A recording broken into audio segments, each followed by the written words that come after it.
హల్లెలూయా. చిన్న వాక్యం చదువుకుందామండి. యెహోవా యందైన భయము పవిత్రమైనది. యెహోవా యందైన భయము పవిత్రమైనది, అది నిత్యము నిలుచును. యెహోవా న్యాయ విధులు సత్యమైనవి, అవి కేవలము న్యాయమైనవి. అవి బంగారము కంటేను విస్తారమైన మేలిమి బంగారము కంటేను కోరదగినవి. తేనె కంటేను జుంటె తేనె కంటేను మధురమైనవి. ఎలానండి? తేనె కంటేను జుంటె తేనె కంటేను మధురమైనది. వాటి వలన నీ సేవకుడు హెచ్చరిక నొందును. వాటిని గైకొనుట వలన గొప్ప లాభము పొందును. గొప్ప లాభము కలుగును. యెహోవా భయము పవిత్రమైనది అని ఇక్కడ కీర్తనలు 19వ అధ్యాయం 9వ వచనంలో చెప్తుంది. 9వ వచనం నుంచి మనం 11వ వచనం వరకు చదువుకున్నాం. దానికి ఇప్పుడు వివరంగా తెలుసుకుందాం. యెహోవా భయము పవిత్రమైనది అనగా ఇక్కడ భయము అంటే దేవుని చూసి భయపడటం కాదు. దేవుని పట్ల గౌరవం, శక్తి, వినయం కలిగి ఉండడం వల్ల మనకు యెహోవా భయం అనేది ఉన్నట్టు దానికి అర్థం. దేవుని మాట వినాలని కోరుకోవడం, ఫస్ట్ ఆఫ్ ఆల్ పాపానికి దూరంగా ఉండాలని ప్రయత్నించడం, దేవునికి ఇష్టమైన జీవితం జీవించడం,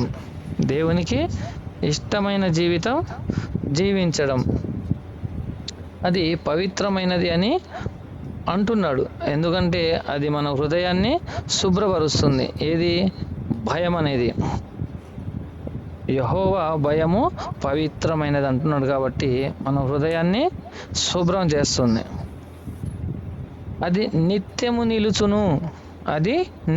నిలుచును అనగా మనుషుల మాటలు మారిపోతూ ఉంటాయి, కానీ లోక జ్ఞానం మారుతూ ఉంటుంది. కానీ దేవుని సత్యం ఎప్పటికీ మారదు.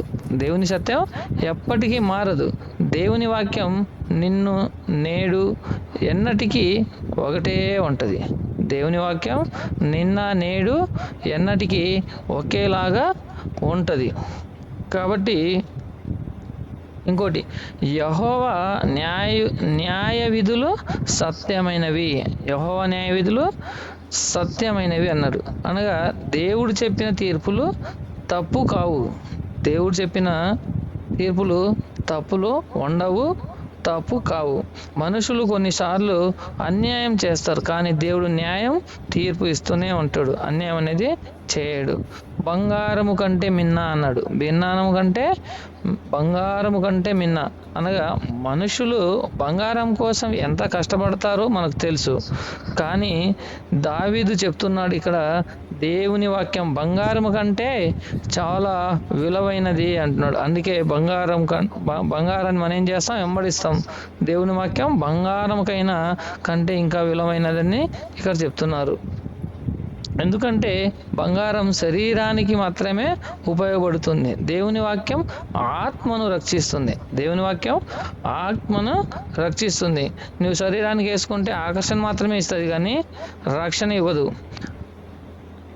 తేనె కంటే మధురమైనది అనగా తేనె తీయగా ఉంటుంది. అలాగే దేవుని మాట హృదయానికి ఆనందం ఇస్తుంది. తేనె తినడానికి ఎంత తీయగా ఉంటుందో మన దేవుని మాటలు కూడా హృదయానికి అంత ఆనందంగా ఉంటుంది. మనకు బాధల్లో ఉన్నప్పుడు దేవుని వాక్యము ఆదరణ ఇస్తుంది. ఏమిస్తుందండి? మన వాక్యము ఆదరణ ఇస్తుంది. భయపడినప్పుడు ధైర్యాన్ని ఇస్తుంది. ఎంత ధైర్యం ఇస్తుంది? నువ్వు ఏ భయాల్లో ఉంటావో ఆ భయాలని తీసేసి నీకు ధైర్యాన్ని ఇస్తుంది. అయోమయంలో ఉన్నప్పుడు మార్గం చూపుతుంది. నువ్వు ఎప్పుడైతే అయోమయంలో పడిపోతావో అప్పుడు నీవు బైబిల్ చదవడం వల్ల ఆ వాక్యం నీకు మార్గం చూపుతుంది.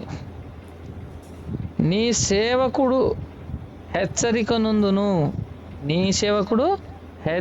నొందును అనగా దేవుని వాక్యం మనకు హెచ్చరిక ఇస్తుంది. ఎందుకు ఇస్తుంది? దేవుడి వాక్యము మనకు హెచ్చరిక ఎందుకు ఇస్తుందంటే, పాప మార్గం తప్పు అని చెప్తుంది, చెడు స్నేహాలు ప్రమాదానికి దారి తీస్తాయని చెప్తుంది, అహంకారం నాశనానికి దారి తీస్తుందని కూడా చెప్తుంది. ఈ మూడు మనకి చాలా ఇంపార్టెంట్. అది మనలను కాపాడుతుంది. ఏది? వాక్యం మనకు కాపాడుతుంది. వాటిని గైకొనుట వలన గొప్ప లాభము అన్నారు. ఇంకోటి, వాటిని గైకొనుట వలన గొప్ప లాభము. లాభం ఏంటి?